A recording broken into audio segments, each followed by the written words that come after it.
Benvenuti alla nuova puntata di Pagine Sarde. Oggi avremo la piacevole compagnia di Pierpaolo Fadda, giornalista, pubblicista, ma soprattutto per quanto ci riguarda oggi, curatore della monografia Sone Anima, dedicata ad Andrea Parodi. Pierpaolo, iniziamo subito partendo da quella che possiamo definire la genesi dell'opera.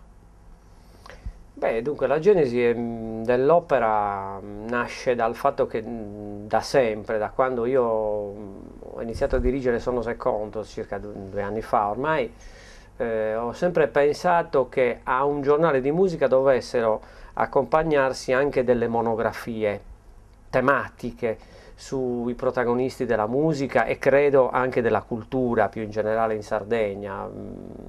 Non è neanche da escludere che molto presto faremo delle monografie su personaggi legati anche alla letteratura. Però io ho subito pensato che un personaggio che per una serie di motivazioni, anche quelle più emozionali, potesse aprire questa nostra iniziativa editoriale potesse essere Andrea Parodi per tutta una serie di motivazioni. Intanto perché io lo considero la voce maschile sarda più importante esistita da che esiste la musica, insomma, in Sardegna. E poi perché credo che non si debba spegnere il ricordo di questo straordinario personaggio che peraltro prima di morire ci aveva regalato il suo disco, quello che la moglie stessa e tutti i parodologhi, se posso usare questo termine, definiscono il suo capolavoro, che poi è Abacada.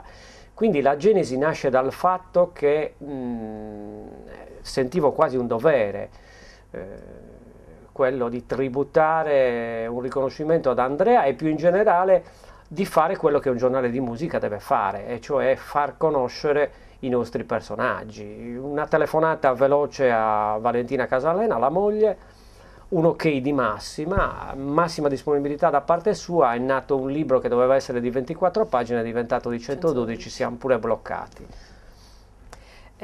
La struttura del libro, cioè sappiamo che ci sono all'interno testimonianze dirette, interviste, aneddoti magari della vita personale di Andrea Parodi. Come è stata decisa? Cioè da cosa è partita, da dove è partita l'idea di appunto come ho detto prima, strutturarlo e di dargli queste sembianze che esulano un pochino da quello che può essere una tradizionale monografia riguardo a un artista. Assolutamente sì, infatti hai detto bene.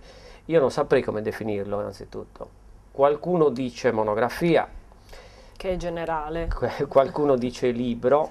Io credo che sia una raccolta di belle storie, perché ci sono anche degli elementi quasi favoleschi in quello che c'è là dentro, una raccolta di belle storie che poi inquadrano, secondo me, il personaggio Andrea Parodi, a tutto tondo ovviamente. Non solo l'Andrea Parodi musicista, ma l'Andrea Parodi uomo, l'Andrea Parodi amante della sua terra, anzi delle sue terre, sia la terra sarda che quella ligure, che lo ha ospitato, ricordiamo, per quasi 17 anni. E la struttura è nata di conseguenza, cioè parlando con Valentina mi sono reso conto che la sua non era la storia solo di un musicista, ma era la storia di un grande uomo. E allora ho deciso di strutturare il libro monografia, chiamiamolo come vogliamo, in una maniera tale che la gente in maniera ordinata poi potesse arrivare al personaggio piano piano, partendo dagli affetti, dalla famiglia, fino alle prime esperienze musicali col Sole Nero Coro degli Angeli, per poi partire alla grande esperienza con Itazenda e poi concludere il nostro viaggio con l'approdo di Abacada e quindi la sua avventura da solista. E poi naturalmente non trascurando i suoi amici veri, che non necessariamente erano musicisti, anzi, lui probabilmente i più grandi amici li aveva nei paesini della Sardegna, Osida dove lui si è sposato, ma anche Samugheo, Gavoi, Porto Torres, sua città natale, insomma. E quindi è stato strutturato così come è stata strutturata la sua vita, breve ma intensissima, devo dire.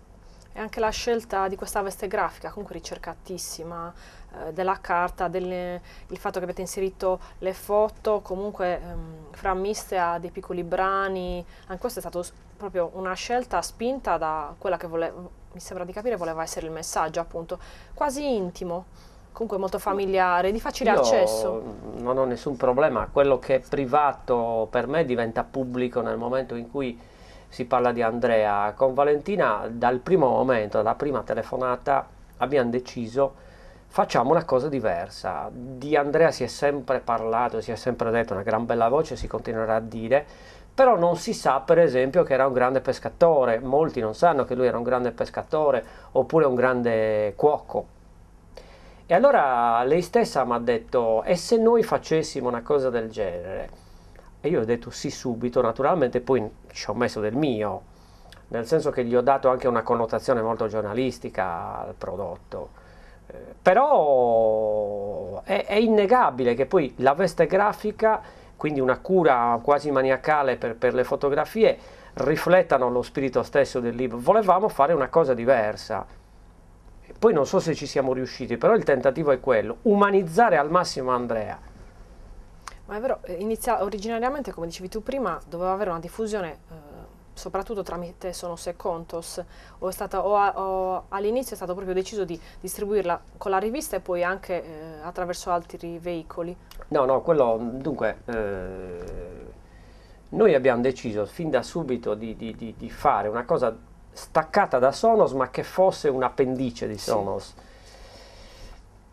Tanto è vero che, ripeto, qui l'informazione non è sempre stata molto precisa, ci sono stati proprio degli equivoci, qualcuno poi ci ha detto ma questo è un altro numero di Sonos, no, questa è una cosa diversa, è una monografia di Sonos e Contos. Peraltro io non è che ho inventato niente di nuovo, queste cose già le fa il Mucchio Selvaggio per esempio, tanto per restare a un giornale musicale di grande spessore. Io non perché volessi scimmiottare il Mucchio, ma perché proprio sentivo come missione quella di iniziare a fare degli approfondimenti su personaggi che hanno segnato in qualche maniera la storia anche della musica sarda, insomma. Per cui in realtà puoi chiamarla appendice di Sonos, resta il fatto che comunque c'è la nostra testatina Sonos e Contos anche qua, quindi è un marchio comunque, sì, un marchio di fabbrica. Poi ripeto, ognuno ci può trovare quel che vuole, la cosa bella è che noi siamo riusciti a farla e che tutto sommato sta anche piacendo molto. Certo. Possiamo definire appunto questa, fammelo passare, monografia o magari questo esordio saggistico, sempre tra virgolette, come tra virgolette un inizio per quanto riguarda quello che è il tuo percorso, anche se c'è da dire che tu già ti occupavi di scrittura, visto che sei un giornalista, e puoi vantare collaborazioni importanti come l'Unione Sarda, con Videolina e anche il Mattino di Napoli. Però spulciando qua là comunque mi è capitato... E tu queste cose come le sai? I miei informatori. Comunque mi è sembrato di capire che, insomma, a ragione di questo hai realizzato il progetto di cui stiamo parlando, anche perché la musica credo che sia la massima espressione della tua passione, visto che comunque dirigi, come dicevamo prima, Sonos e Contos, che è un mensile di musica sarda tradizionale, ma anche etnopop. A questo proposito, volevo sapere se è possibile per te elencarci o comunque descriverci brevemente, ma in maniera esaustiva, quali sono le caratteristiche della rivista e di cosa si occupa in generale. Bella domanda, perché ti rispondo in una maniera incredibile. Non lo so nemmeno io quali sono le caratteristiche, perché le cambio numero per numero. E mi spiego, in questo numero in edicola a giorni, non so quando poi andrà in onda la trasmissione, in ogni caso noi stiamo praticamente per mandare in edicola un numero che secondo me rappresenta forse l'essenza di quello che deve essere Sonos e Contos come lo vedo io. Musica e cultura, Sonos e Contos, suoni e racconti messi assieme finalmente, con Michela Murgia in copertina, la massima espressione, almeno per il 2010, di quella che è la letteratura in Sardegna. Comunque la si voglia pensare, è stato l'anno di Michela, infatti il titolo è 2010, l'anno d'oro di Michela Murgia. Dentro però poi c'è un bellissimo scoop, io lo definisco tale, sugli Inti-Illimani, dove siamo riusciti a beccare delle foto, grazie soprattutto ad Aldo Brigaglia, che poi è l'autore di un bellissimo libro intitolato Inti-Illimania, sugli Inti-Illimani, siamo riusciti a pubblicare delle foto abbastanza rare degli Inti-Illimani sul Supramonte di Orgosolo col gruppo Rubano. Io mi vanto di aver ospitato questo pezzo che è veramente tutto da leggere, E poi però ci sono numerose recensioni di libri importanti. Uno di questi, e chiedo scusa, di Francesco Abate, che secondo me è il più bel libro in assoluto personalmente è il libro più bello che ho letto nel 2010. Ci sono però poi, per esempio, recensioni di dischi importanti come quello dei Malinda Mai, che è una cover band di Fabrizio De André, ma secondo me è qualcosa di più, che ha fatto un disco tributo a Fabrizio laddove ci sono dei momenti in cui confondo la voce di Corrado, il solista dei Malinda Mai, con quella di Faber, giuro. E c'è un esatto completamento delle due parole, sonos e contos. Peraltro c'è un'altra novità che è rappresentata da un'attrice sarda, una delle tante, che ha fatto fortuna all'estero, è partita da Decimo Puzzu, è arrivata in Irlanda e oggi è diventata una star in Irlanda, si chiama Valeria Bandino, vi anticipo che lei è molto brava, tant'è vero che, ripeto, ha già girato un film importantissimo a Dublino e ne ha già uno pronto a New York, però da noi in Sardegna, come dire, era, non dico sconosciuta, però fondamentalmente faceva sfilate di moda, presentazioni di qualche concorso, insomma, questo per dirti. Quindi Sonos ha una struttura dinamica, nel senso che io non credo molto in una rivista che si fossilizzi su un format unico. A me interessa, se io scopro, ti faccio un nome, Donatella Falchi, che oltre ad essere la compagna di Marcello Peghin, che è un grandissimo musicista, fa delle cose d'arte di una bellezza incredibile. Lei è meritevole di stare dentro Sonos e Contos, perché talvolta anche l'arte è un racconto che parla agli occhi probabilmente, però è un racconto anche quello, e quindi lei è entrata dentro questo numero. Quando ho visto molte donne in questo numero, mi sono inventato Feminas de Sardegna. Ecco quindi la dinamicità della rivista, che certamente alla base, che continua ad essere quella della musica, però poi si sposta, vuol tentare di diventare una rivista che parla di cultura sarda e che soprattutto cerca di diffondere la cultura sarda anche oltre i confini della Sardegna. Tanto è vero che noi abbiamo molti lettori. Uno degli ultimi è stato un abruzzese che mi ha scritto ieri, dice: io da quando ho scoperto Sonos non lo mollo più e spero che un giorno veniate a presentare la rivista all'Aquila. È stata la cosa più bella in assoluto che io ho sentito.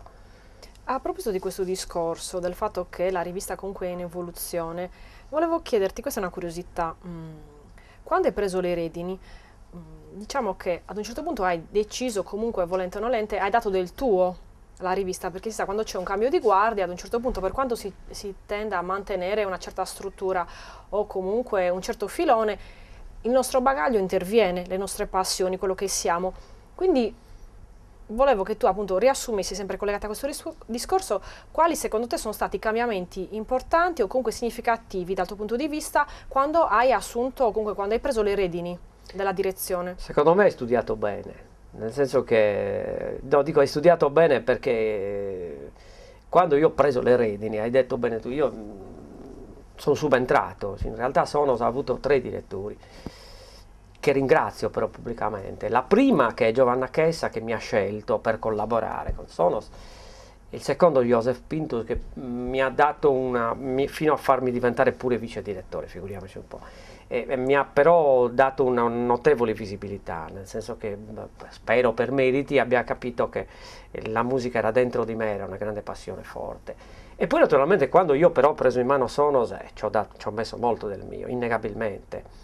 Se vogliamo è anche molto monolitica la rivista, nel senso che sono assolutamente molto passionale in quel che faccio, quindi è molto difficile che la rivista nasca perché qualcun altro mi dice io vorrei esserci, sono io che decido la struttura in se stessa, poi se sbaglio pago in prima persona. Da questo punto di vista non dico che non sono molto democratico, però ho veramente una mia idea di giornale che deve essere strutturato in una certa maniera.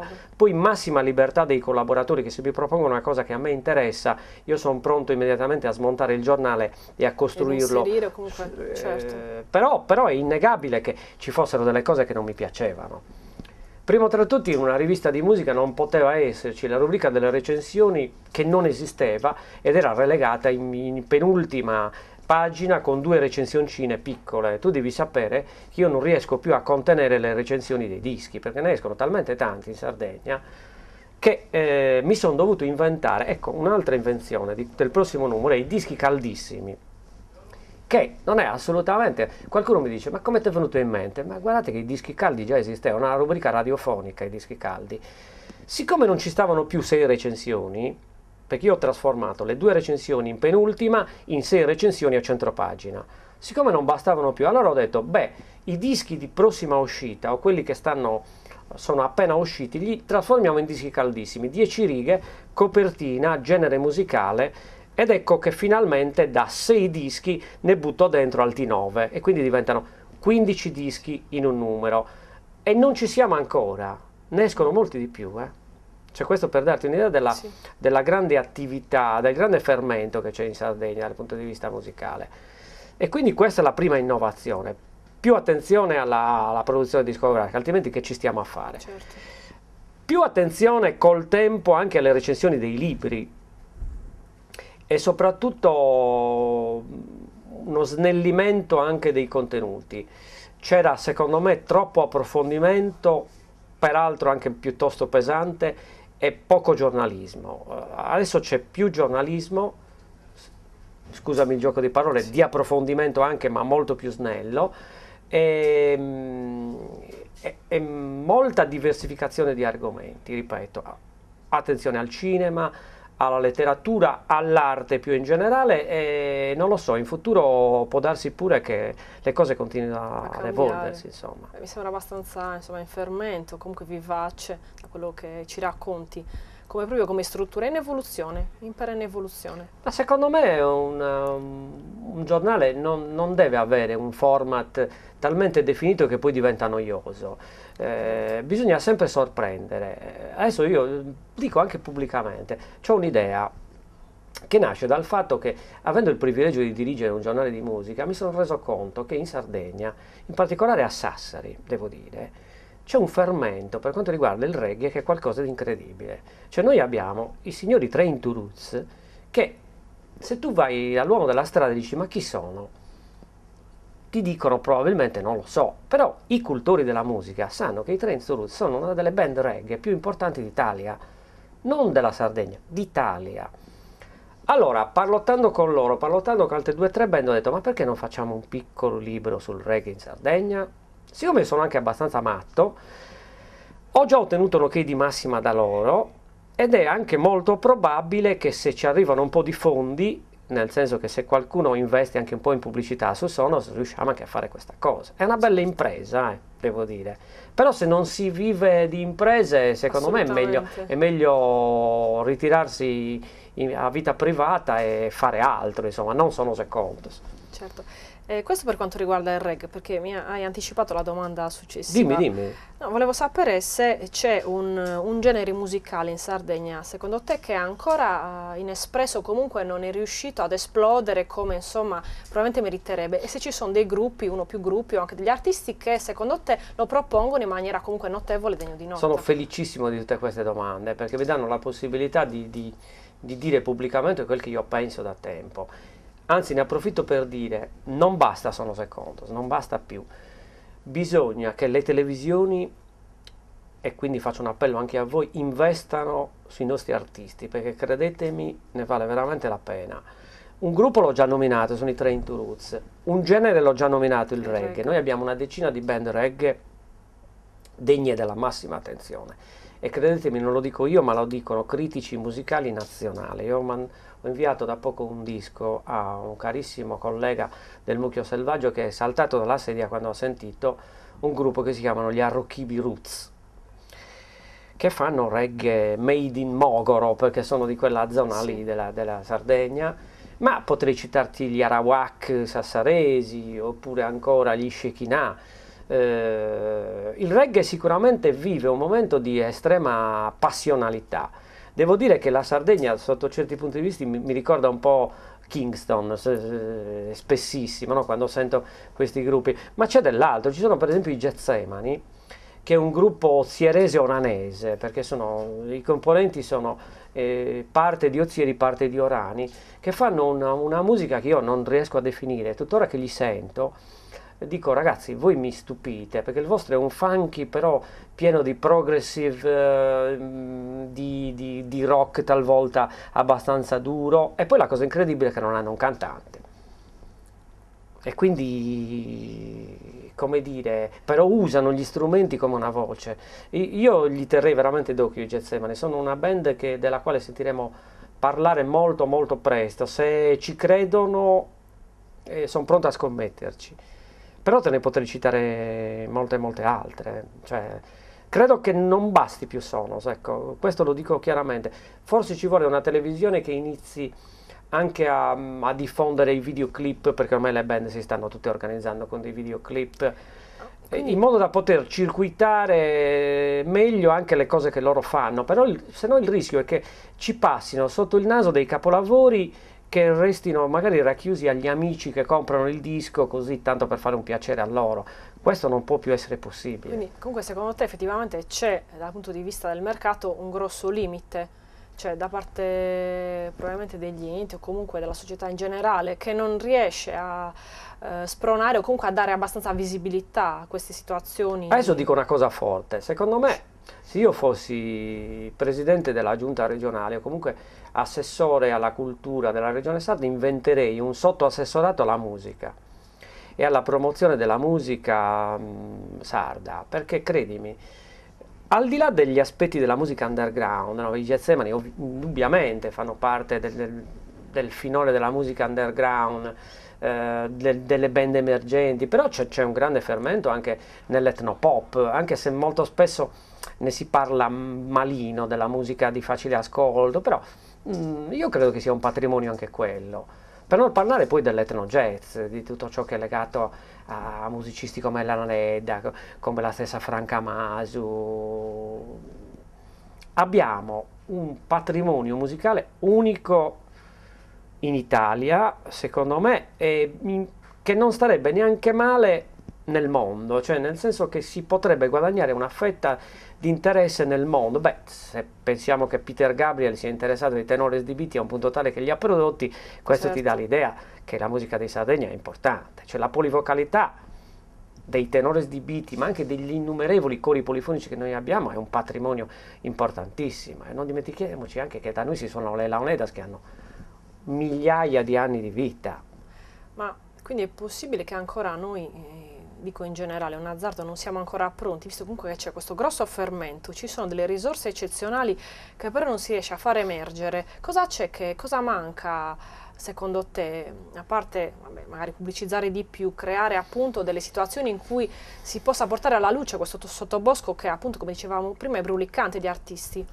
È un'altra bella domanda, e qui il rischio di essere cattivo, e non lo voglio essere, perché poi magari io faccio parte di quella cerchia dei Kentugoncas e Kentuberritas, nel senso che poi il problema di fondo è che mi sembra di capire che ci siano delle gelosie abbastanza forti negli ambienti musicali sardi, che probabilmente non solo facenti parte del nostro sistema sardo, probabilmente ci sono delle gelosie in generale negli ambienti musicali.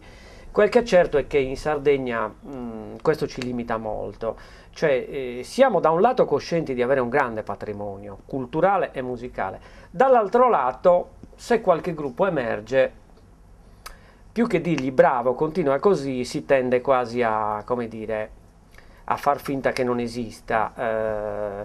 Io non so se il sistema sia quello che la regione prenda in mano la situazione e dica facciamo appunto quel famoso sottoassessorato alla musica e alla promozione della cultura. Un approccio forte, tu dici? Sì, un approccio forte per tentare veramente di... Non lo so, io pensavo, avendo soldi, che farei una sorta di Woodstock sarda.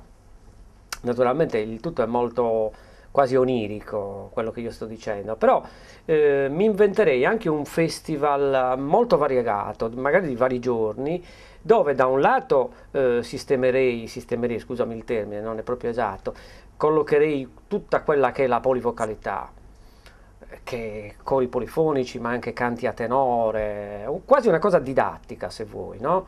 Dall'altro lato il grande patrimonio delle Launeddas, poi l'etnopop, l'etnojazz, il jazz, per poi, come dire, tentare anche di fare una sorta di convegno aperto anche a personalità di spicco della penisola che possano in qualche maniera dare una traccia, aperto ai discografici anche molto.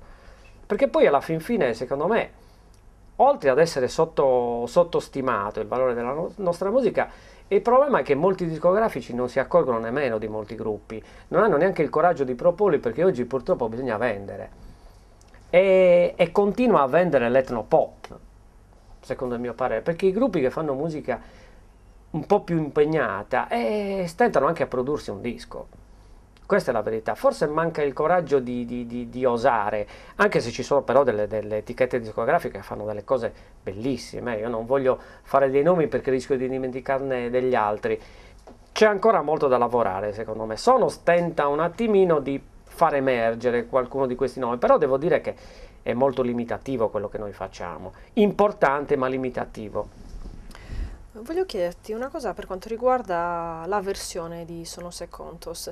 Sai, sicuramente saprai che si stanno facendo sempre più strada gli e-journals, cioè appunto i periodici online. Avete mai preso in considerazione l'idea di creare un formato digitale parallelo magari a quello cartaceo oppure di sostituirlo o insomma?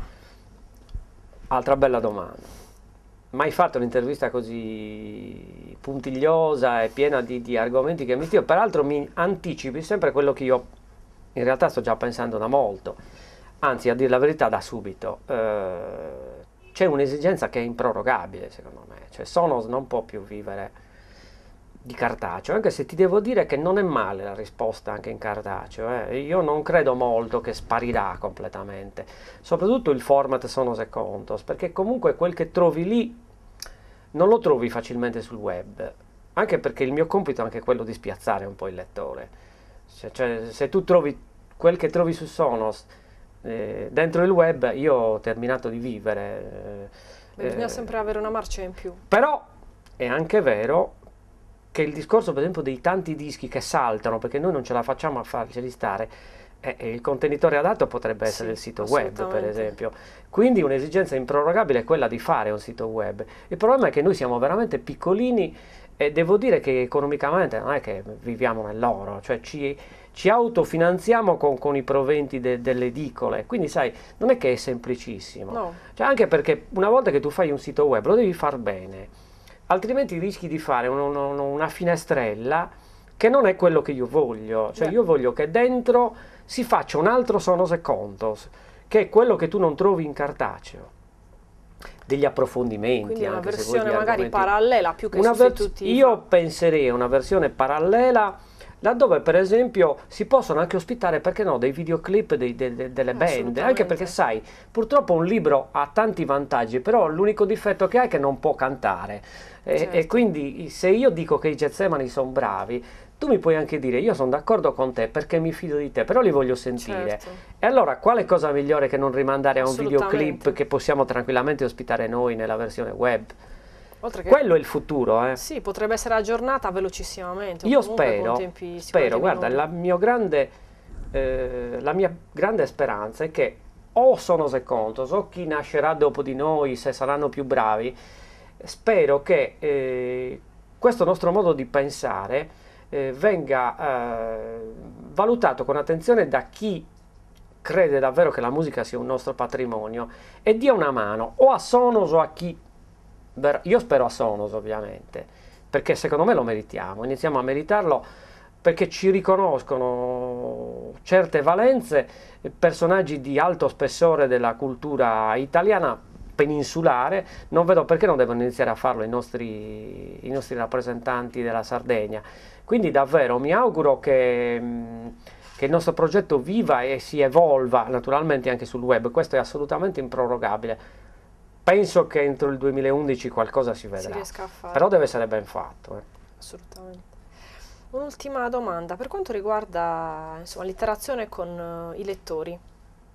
Volevo sapere se c'è una parte di Sono Secondo, suppongo di sì, dedicata comunque a quelle che sono le opinioni, i pareri o anche delle mini recensioni dei lettori. Cioè, riuscite a dargli voce, secondo te, in maniera sufficiente, oppure c'è la possibilità di un domani o appunto di creare questo spazio oppure di ampliarlo in caso dovesse già esserci? Devo dire che io sono un direttore molto anomalo, perché c'era uno spazio che era le lettere dei lettori che io ho abolito, ma non perché sono un dittatore, perché penso che i lettori possono fare molto di più.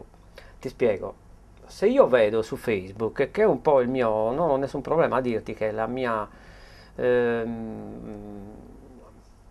mia ancora di salvataggio, perché mi consente di interagire con i lettori spendendo zero, perché altrimenti per farti pubblicità dovresti pagare soldi che noi in questo momento non abbiamo. Allora, non ho abolito la rubrica dei lettori per sentirti dire bravo, quando sei bravo continua così, quello già lo fanno su Facebook. I lettori interagiscono nel momento stesso in cui mi propongono un argomento. Donatella Falchi, che è una delle due protagoniste dell'arte di questo numero, io l'ho beccata su Facebook quando ho visto i suoi gioielli in filigrana, oppure i corpetti, l'ho fatta diventare protagonista, non più lettrice. Ecco cos'è il mio modo di pensare. Cioè, i lettori possono anche interagire, ma sono parte di Sono Secondos, cioè diventano protagonisti nel momento stesso in cui secondo me sono funzionali alla rivista. Io lo vedo più sul web, uno sviluppo, a quel punto lì si potrebbe anche creare proprio un blog. Però in questo momento, per quanto riguarda la rivista cartacea, i lettori diventano oggi stesso dei protagonisti. Io ricevo segnalazioni di dischi e di band regolarmente, quasi giornalmente, e allora sai che faccio? Mi faccio mandare il disco e poi dico, caro lettore, in questo momento tu diventi un giornalista di Sonos e Contos, perché tu mi hai segnalato questo gruppo e allora me ne parli tu. Cioè, noi non abbiamo una redazione fissa. Io ho 3-4 collaboratori sui quali punto molto e che sono molto, peraltro quasi tutte donne. Io quando sento parlare di quote rosa rabbrividisco, perché mi fa un po' ridere questa cosa qua. Cioè, ancora nel 2010 stiamo a parlare di quote rosa. Credo molto che il giornalismo al femminile diventerà protagonista assoluto. Se tu vai a guardare quante donne ci sono che scrivono su Sonos e Contos, ti renderai conto che io già non solo lo applico, ma addirittura sto per essere mandato via dalle donne fra un po'. E quindi, come dire, per tornare al discorso, ho 3-4 collaboratori fissi, poi gli altri sono, come dire, interagiscono. Cioè, non ho uno staff fisso. Domani tu potresti proporre un argomento che a me interessa e diventi nel momento parte della grande famiglia di Sonos e Contos. Certo. Io sai cosa amo dire a coloro che ci sostengono? Sonos e Contos è anche casa tua. Questa è la mia filosofia. Okay. Ringraziamo Pierpaolo Fadda per la gentilezza e la cortesia e la libreria Mondadori di Laru Cavallotti per l'ospitalità. Da Pagine Sarde è tutto, alla prossima.